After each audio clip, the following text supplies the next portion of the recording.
العدس بتاعنا اهو. دي شوربه العدس، طبعا بتبقى طريه شويه عشان تعرفي ان انت تشربيها.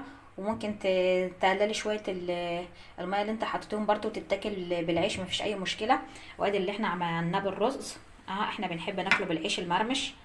هوريهولكوا ازاي دلوقتي اهوت. عملت منه طبقين اهوت، وبتشكليه بقى بشويه البصل اللي احنا عناهم، البصل المتحمر اهو.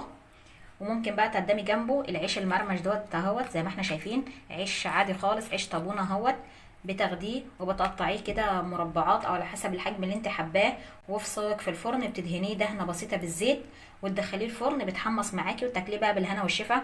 وممكن تعملي فتة العدس منه، ان شاء الله نعملها مع بعض في فيديو تاني. هنعمل العدس بالطريقه السوريه ومعاها طبق الفته ان شاء الله نعمله في فيديو تاني. وممكن تقدمي جنبه البصل زي ما احنا شايفين، بصل متقطع، وتحطي عليه خل وليمون وشويه كمون او بصل اخضر.